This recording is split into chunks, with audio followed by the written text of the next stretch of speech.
Hi, AP friends and scholars. We are going to go ahead and tackle step 4 of this week's worksheet with this PowerPoint. So I'm calling this Playing with Powerful Language, and on your sheet, step 4 is called Playing with the Molecules. So here we're going to be putting together some of the work we've done so far, and you get to be a little bit creative and follow your whimsy a little bit. For this section, I want you to focus on the part of our standard that talks about language that is particularly fresh, engaging, or beautiful, and continue to focus on how we might see that in Bradbury's writing and then beyond in other authors' writing as well. This video is going to walk you through several different steps. I would ask that you pause the video as necessary so that you can follow along step by step doing exactly what I'm asking you to do, just as if I were at home with you and could stop my PowerPoint and wait until you're done. So when you're done, go ahead and hit play again, and you can lead yourself through this sort of step by step. You are going to need, as it says on your worksheet, a separate piece of paper for this. So go ahead and get that ready, get that out if you don't already have that. And it actually has to be a physical piece of paper with a pen or a pencil, not a Word document on your computer. So if you need to pause the video here to get set up, go ahead and do so. Once you're back, I would like you to take a moment to return to your worksheet from this week and briefly make sure that you are thinking about and have the definitions for the following words in mind. A noun, a verb, a simile, and a metaphor. You should have just defined those words in up above in step 2, the groundwork section of your worksheet. For powerful, beautiful writing, we are going to strive for nuanced nouns, vivid verbs, soaring similes, and moving metaphors. Moving in the emotional sense or the inspirational sense, not necessarily in the energetic, moving your body type of way. All right, we're going to go ahead and get started with what I call a vivid verbs exercise, although this exercise will extend beyond verbs. And as you're thinking through this exercise, I want you to keep in mind those nuanced nouns as well, and those soaring similes, and those moving metaphors. So you should have a piece of paper and a pen or a pencil in hand, and like I said, you can pause this video at any time to give yourself enough time to do the steps in this process. The first thing I'd like you to do is to fold your paper in half lengthwise. Next, on the left, write 10 nouns of your choice. Go ahead and pause your video here until you've had a chance to do so. On the right, without looking at your nouns, so your paper should be folded, I'd like you to write 10 verbs that relate to the job of a chef. Go ahead and pause this video while you take some time to do this. Finally, I'd like you to take some time to create 5 interesting sentences by combining your nouns and verbs. Let me give you a couple examples before you get started. On my list, I had the noun dinosaur, and I had the verb marinate. So I put together the example, dinosaurs marinated in the earth. And I also had a violin on my noun list. So I changed violin to fiddles. You can do a bit of finagling if you need to for the sake of style. Changed violin to fiddles, and I had the verb boil that went along with the chef. So my sentence I created here was, the fiddles boiled the air with their music. Before you go on, let me give you a few tips for effective and powerful sentences. Do something unexpected. This will naturally come by kind of combining some of the nouns you thought about with the verbs from the job of a chef. probably a lot of the nouns that you brainstormed initially have nothing to do with a chef or the tasks of a chef. So simply by thinking about the combination of these two things, the nouns and the verbs that you came up with, should force you a little bit to do something unexpected. So for example, not the knife sliced through the flesh, but instead the girl's shrill screams sliced through the thick fog. We would expect that a knife would slice through something that's a little bit too concrete.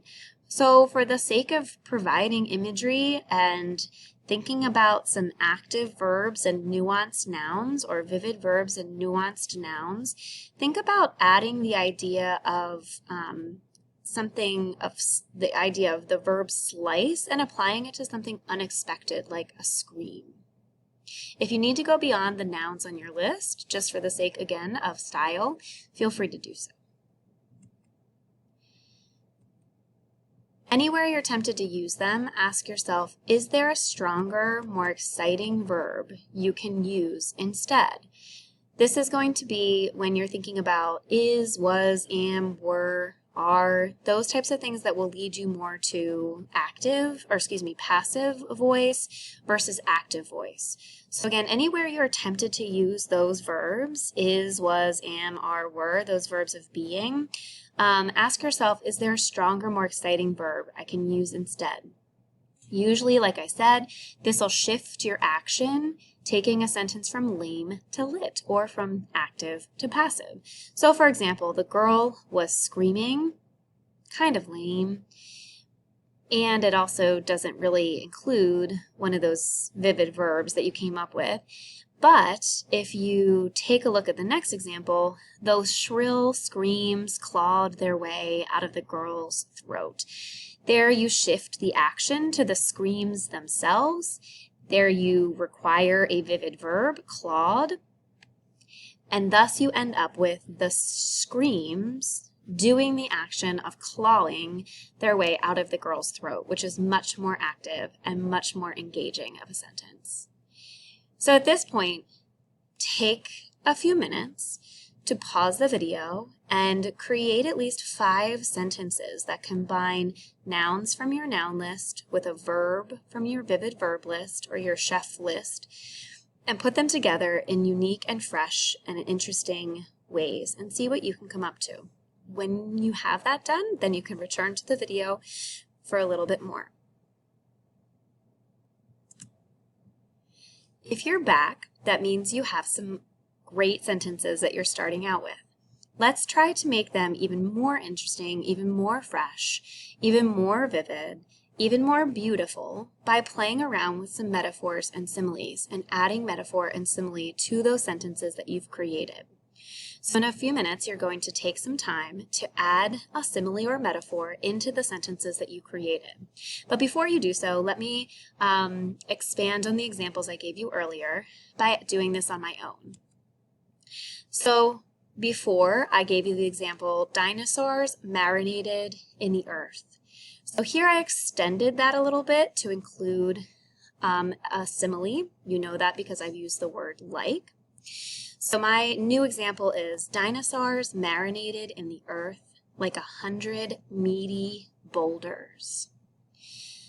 Previously, I gave you the example, the fiddles boiled the air with their music.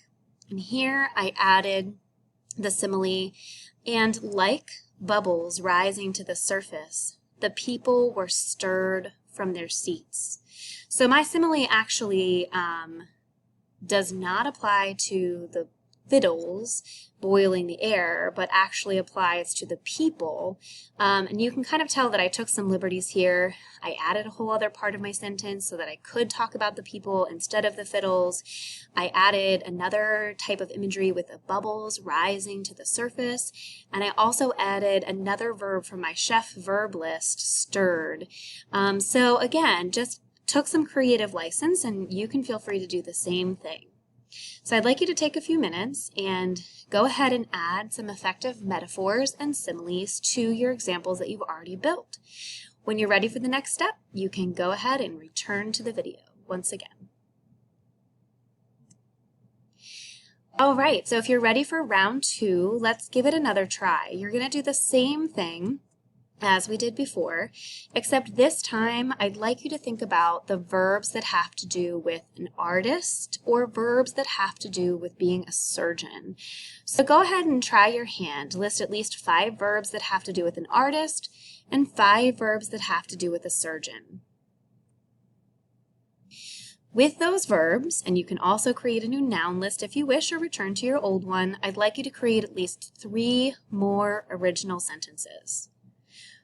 When you're all set with that, you can return to the video and we'll go ahead and add some effective metaphors and similes. If you'd like to already do the work together of creating fresh and engaging and beautiful sentences with those metaphors and similes in mind, you certainly can go ahead and do so. If you'd like to see my examples before you get started, I'll share them with you here. The girl's shrill screams sliced through the thick fog like knives through a piece of fresh meat. Like an angry bear in a dark cave, the shrill scream clawed its way out of the girl's throat. So again, just continuing with some of these metaphors and similes and extending them a slight bit, extending those sentences that you come up with a slight bit. All right, folks, I hope that you are enjoying some of this play with words and with metaphors and with similes.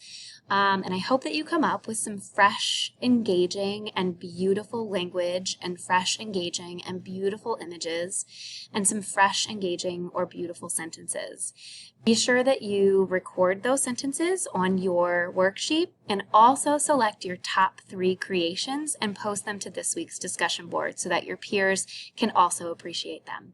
Thanks for playing along. Enjoy. Bye.